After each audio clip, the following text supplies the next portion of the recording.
Allora, buongiorno, mi trovo in Islanda con Freyja e Dagny, responsabili sindacaliste e organizzatrici dello sciopero generale delle donne che lo scorso 24 ottobre ha visto le donne islandesi aderire ad uno sciopero per la parità salariale al grido di "è questa la chiami uguaglianza". Com'è nato questo sciopero e com'è la situazione attuale dei diritti delle donne in Islanda anche dopo appunto lo sciopero? Yes, how the strike was born. So, to make a long story short, in 1975 we had the historical women's strike that really changed the course of equality in Iceland. And that was on 24th October. After that, we had the first female president in the world. We had the special women's list. That was a political party only with women that fought for change. And that is probably how we became best in the world in gender equality according to some indexes. Since then, we have had some demonstrations on 24th October a few times, but this year was the anniversary of the women's list in Iceland, and then that made all the feminists of Iceland come together to discuss the status of equality in Iceland. And even if we are the best in the world according to indexes, we really started to discuss, but is there real equality in Iceland? Of course the answer is no.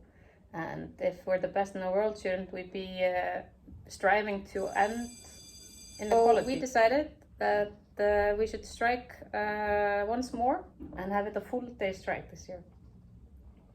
Bene.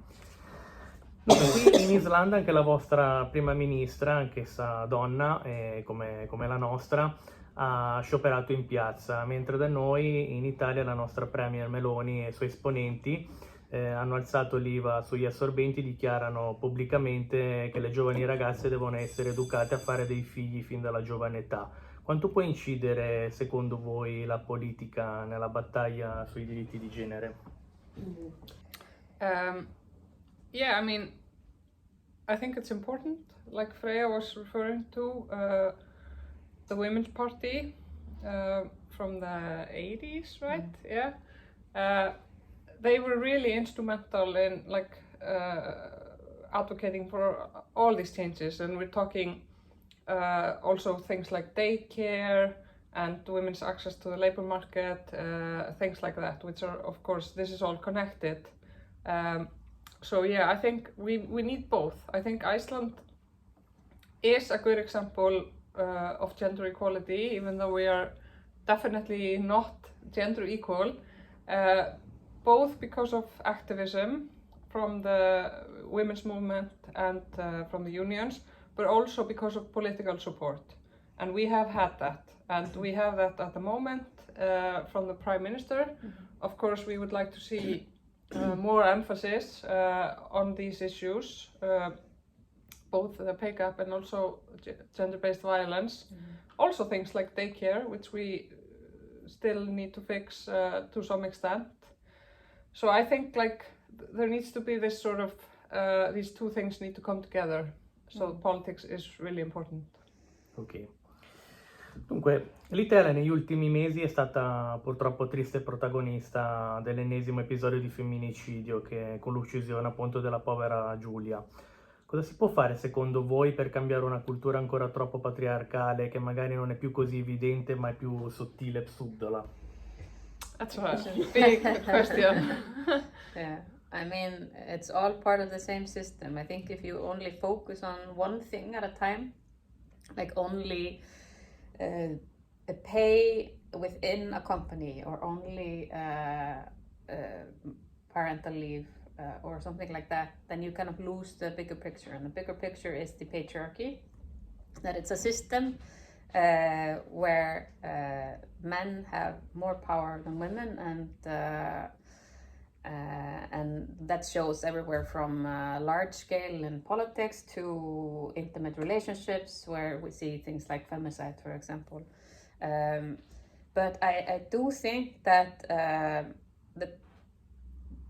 it's in politics, for example, it's easier to talk about something like the gender pay gap than gender-based violence, because that is, gender pay gap is numbers on a page, and you can see ways and mechanisms to combat it, while gender-based violence is part of it has a way longer history, and it's more invisible.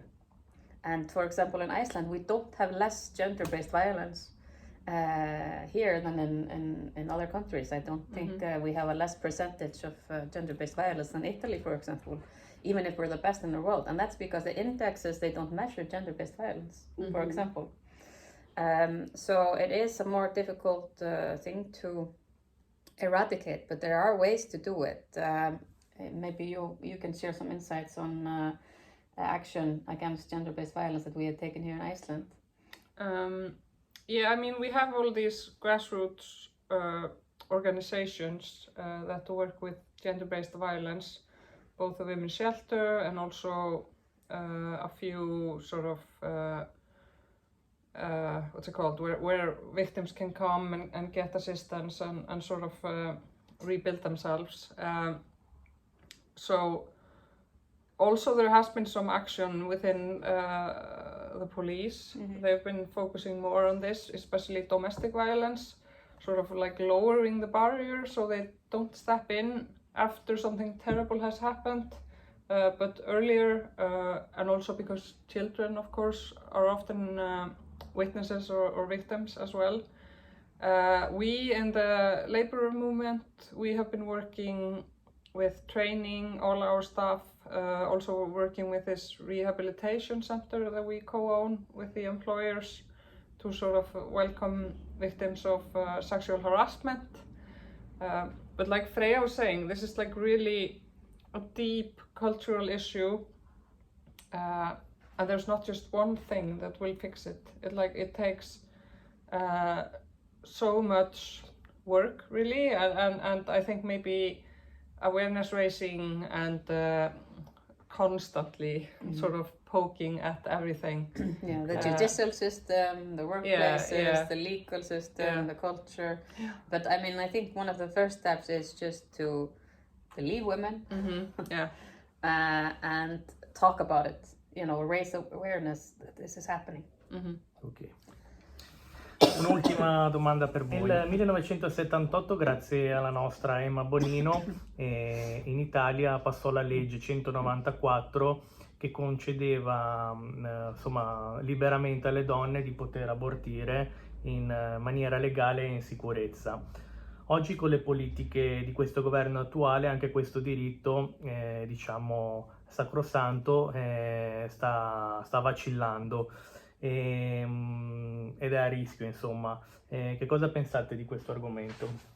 Yeah, I mean, this is happening more and more places, both of course in the US, but also in Europe, like in Poland and probably more places. This is a fundamental right, and it should be a woman's or a person's choice to have abortion. We recently amended put in place a new legislation. We had one from, I think, 74, which was a big step at that moment. But like doctors and healthcare staff had a big say in whether you could get abortion. But now it's just your own choice. So that was a big step, but you could see from the parliamentary discussions, I mean, it went through with a big majority and all, but there were some parliamentarians which were talking like they were from the 1940s or something. So you can see like how fragile this is, really. And it's scary to look at other countries where like, of course, the US is a lot in the media where you hear stories of women who maybe have knowledge that there is something terribly wrong with the fetus, that they will not be alive when born, but they can still not get abortions, and they can have health risks on their own, and so it's terrible. Or even like, and also if they've been raped and it's 6 exactly. weeks and they missed one period and it's nothing yet, just a bunch of cells, and they can't even get a pill. You know? Yeah. So it's really, really sad if that's a development in Italy, and I think Italian women especially should rise up, and all politicians that have women's rights, that fight for women's rights, that they should stand up against this. Grazie per la vostra disponibilità e soprattutto per le vostre battaglie.